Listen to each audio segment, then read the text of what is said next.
Go ahead. Sorry. Second time you did this to me, Brad. All right. We are Locked On Houston Astros, and we hope that you join us for a daily Locked On Astros podcast. My name is Eric Heisman. You can find me on Twitter at Eric Talk Stros. You can find the show at Locked On Astros. Your team every day. Brett, where can they find you at? They can find me at H-Town Wheelhouse on Twitter and at Stros411 on Twitter, Instagram, and Facebook. Always positive, always Stros. All right. We have a very special guest, Kent Emanuel. Where can they find you on Twitter? At Kent Emanuel. Not too difficult. Just type in my name. Alrighty. So we got a lot to talk to you about, and I'm sure the last 6 days has been a kind of a whirlwind for you. So what has it been like I know that you've probably been counting the days till, did you have Friday's date circled on your calendar? Yeah, I had it circled for a while. Obviously it's a bit of a different situation when you are dealing with suspension. So you kind of know when you have the green light, and there's quite a bit of build up there.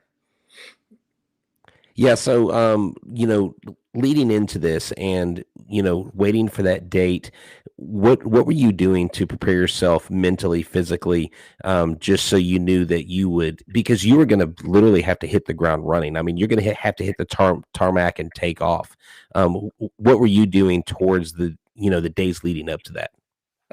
Nothing out of the ordinary. Spring training was normal. And then, when the team left for season, I was able to report to the alternate training site shortly after that moment. And, just kind of normal training. It was almost like 3 more weeks of spring training, essentially.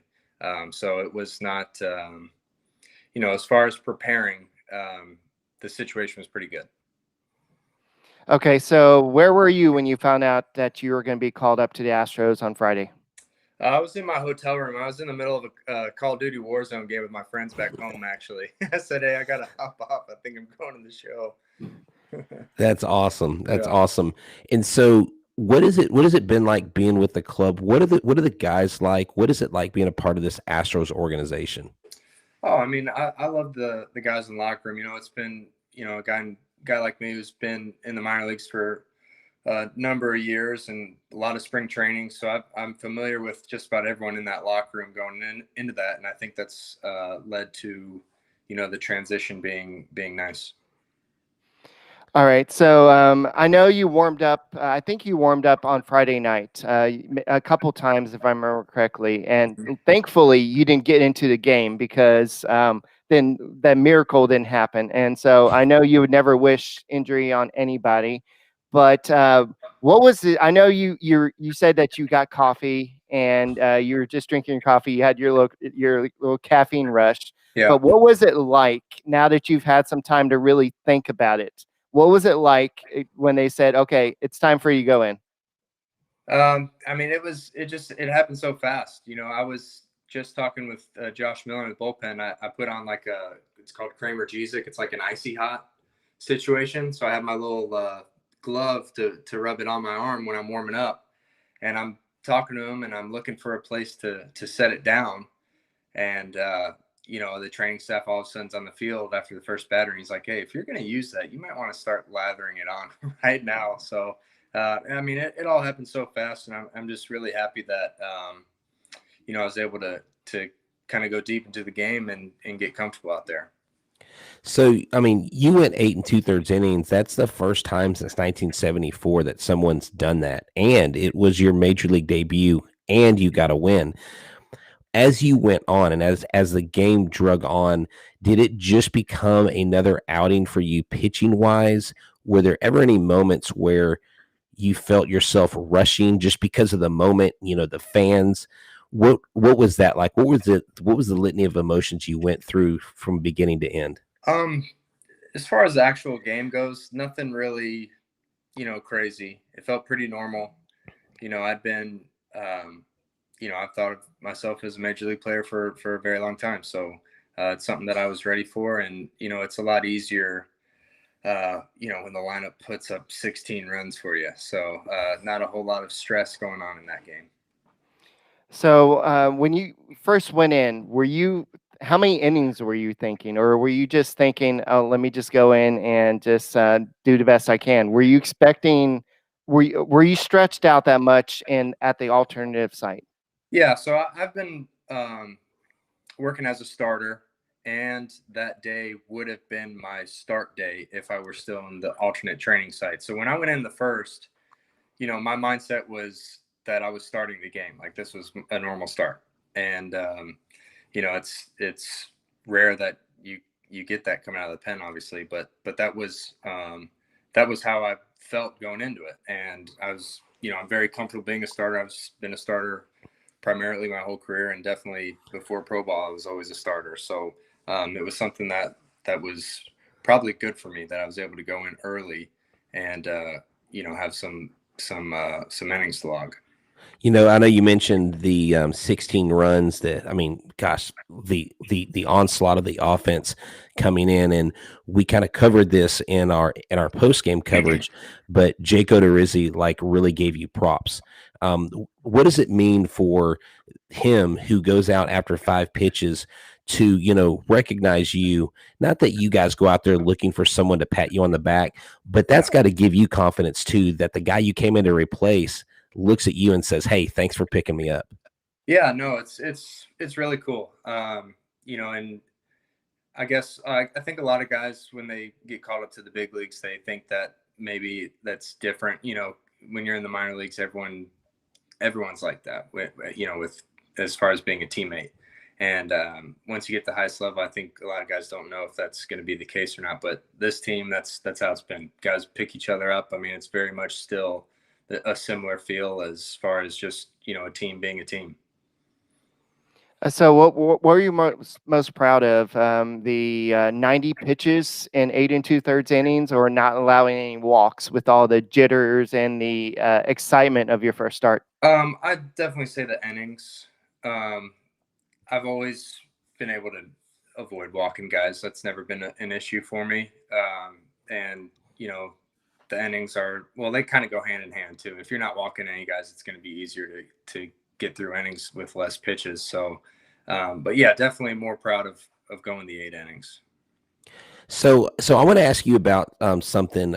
You are from the Woodstock area, Woodstock, Georgia, Mm-hmm. and you guys had quite a lineup of pitchers that came out of there in Wheeler, I believe Steneker, and there was, I think, one more pitcher that the Locked On Braves host mentioned, and he said that he remembers you throwing, and he said out of those, he thought growing up that you were probably the most talented of them. Did you ever face Wheeler in high school or any team ball out there before y'all advanced? Yeah, I did. I did face Wheeler in high school. My junior year, which would have been his senior year. I think he was 1 grade ahead of me.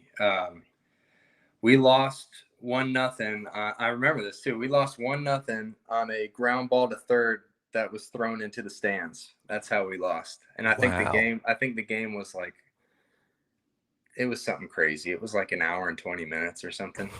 7 innings. Wow. But as far as talent goes, he was definitely more talented than me. He threw cheese in high school.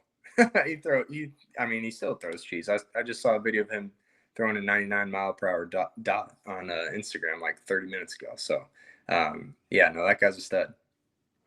So I know you probably grew up watching Albert Pujols played in baseball, and so what was it like him hitting a homer off of you? And I know you looked a little ticked off about it. Were you mad at yourself, or were you mad at the pitch?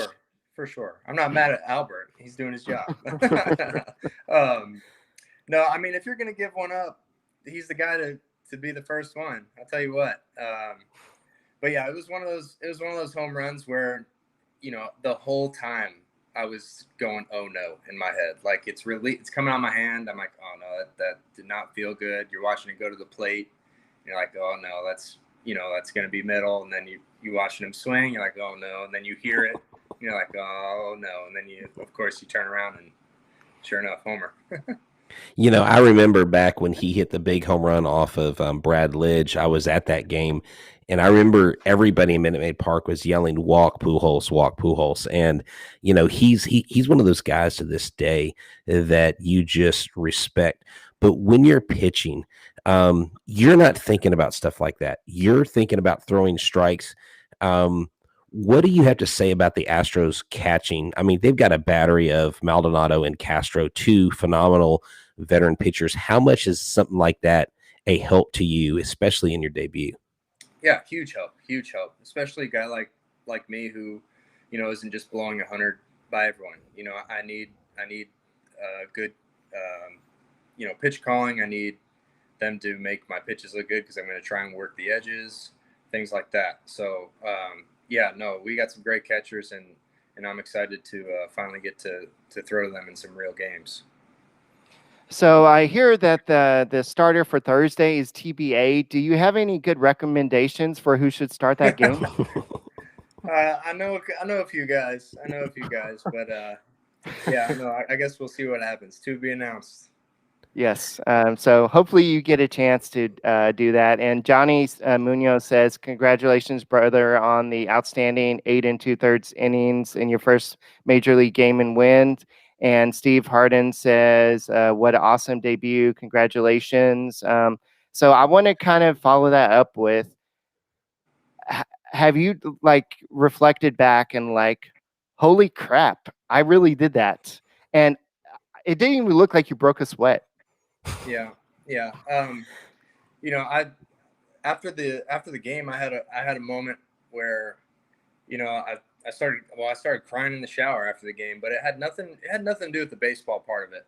Like I said, this is something that, I've truly believed that this is what I was going to do, and it's finally happening, and it was just meeting expectations. It wasn't like anything where I was, blown away. But there was a moment where, I had to do the TV interview and the press conference, this, that, and the other. And so I was one of the last guys in the locker room. And I remember sitting there, ended up being the last guy, and just had a moment by myself. And I was like, oh man, that was a lot of fun. And then I checked my phone and I just saw, hundreds of messages from people from all parts of my life texting me. And that was the moment where I got choked up. It really had nothing to do with the game itself. It was just all these people reaching out to congratulate me and say good job. It was pretty cool.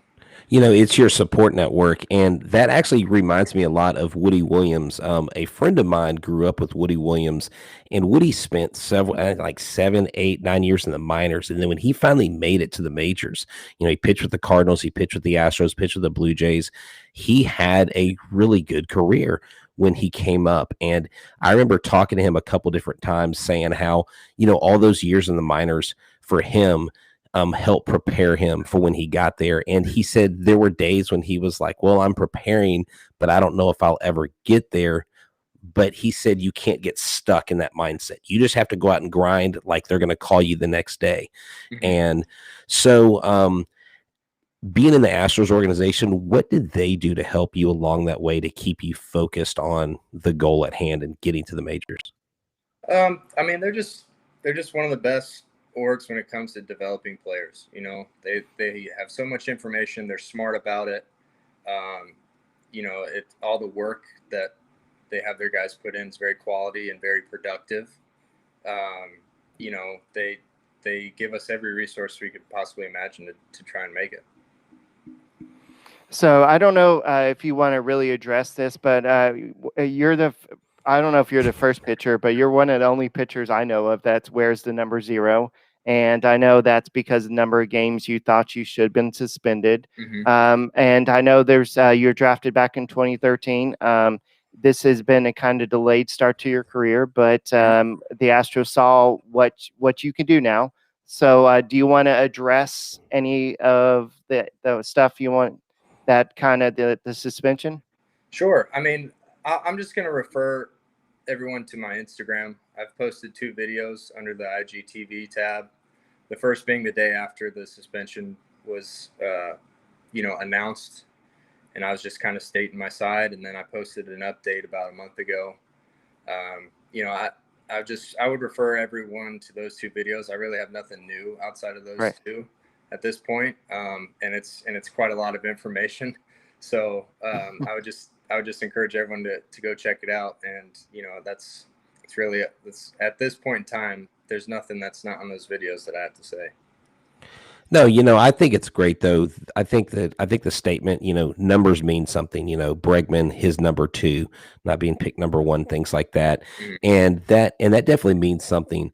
But to me, some people they get motivated by things with the wrong intentions, or like when someone says, "Oh, I'm doing this for the haters," I'm like, why would you do this for the haters? Like they clearly don't love you; they hate you, and so you to me come across as someone who you're motivated for the right reasons. You're just out here, hey, I've worked for this, I'm supposed to be here. And I just think it's phenomenal that you fit in the way that you fit in. And that's the thing I've loved about this organization for years and being a fan. I mean, I was talking about it earlier. Like my first Astros game, I was 2 years old. I mean, I was told I went. I don't remember that Right. specifically, Mhm. but I've seen all kinds of teams come through this organization, and year in and year out, we bring in guys like yourself that are team players that care about the game, that care about the other players around them. And so I just think it's great that you're here. And I hope you have just amazing success this season. Yeah, well, shoot, me too. Fingers crossed. Johnny Munoz asked, is there a pitch that you want to add to your repertoire? And working with people like Zach Greinke, is there something you want to add in in future, or somebody you want to work with? Yeah, we've been working on a cutter. We've been kind of experimenting with that and practicing it starting this spring training. I don't anticipate that being used anytime soon. I think I still got quite a ways to go before I'm going to be comfortable using that in major league games. But yes, to answer the question, yes, the next pitch I'm working on is a cutter. So, talking about pitches, we talked to Lance McCullers Jr. Several weeks ago, and we asked him to share like a story about Zach Greinke, because he's been there with him for a couple of years, and he mentioned that he was telling Zach about his 4-seam, and basically Greinke said, "Stop throwing your 4-seam; it's a terrible pitch." Have you had many interactions with Zach Greinke, and what's that been like getting to know him as a teammate? I haven't had a whole lot with Zach. He's certainly a reserved guy, and I feel like I'm the type of teammate that kind of matches energies with the guys. So I really haven't spoken to him too much Okay. because he's just been on his own. All right, is there one hitter in the major leagues that you're like dying to face? Honestly, Pujols was up there of the guys, certainly, and hopefully I'll get in this Mariners series, and I'll be excited to face Kyle Seager, being a fellow Tar Heel, and obviously hearing about all his success when I was in college. But I mean, I don't know. There isn't anyone that I had like a poster on my wall or anything like that. You know what I mean? But there are some names where Pujols being an example where I'm like, man, this guy was on my fantasy team in high school. You know what I mean? Like there are some moments like that. That's pretty cool. No Ohtani poster on after he homered off you. No. So, with that being said, whether you get the start or not Thursday, because we are kind of anticipating that, when you go out, are you just gonna prepare like you normally do? And I want to add this. You should have thrown a Red Bull reference in there when you talked about the coffee, because maybe you could have gotten maybe like an endorsement deal with them doing that. Maybe, I don't know. It might take a few more games like that before they might be interested. So kind of wrap things up, Kent. I know we know about Kent Emanuel. Is there a pitcher in the alternative site or a minor leaguer that we should be looking out for, maybe to make a Kent Emanuel type of impact? That's an excellent question. The two. I mean, there's a lot. Everyone, all the pitchers there are great. If they were to come up and succeed, I would be surprised 0 times. So, I know I've been playing with Ralph Garza for quite some time. He's not on the roster. He should be on a roster. The guy's shoved. And, I hope to see him at some point. Tyler Ivey, I got to catch him finally towards the end of camp and at the alternate training site. And that's the 2 starts I got to watch him. He dominated. So, but like I said, there's so many guys down there. I could name all of them. And if they were to come up and succeed, like I said, I'd be surprised 0 times. There's some studs down there. And what are 3 interesting things about Kent Emanuel? They don't have to be about baseball. Oh gosh, put me on the spot here. All right, let me think here. All right, well, I won a chicken wing eating contest back in the day. I've had surgery on my tongue. Let me think of a third one.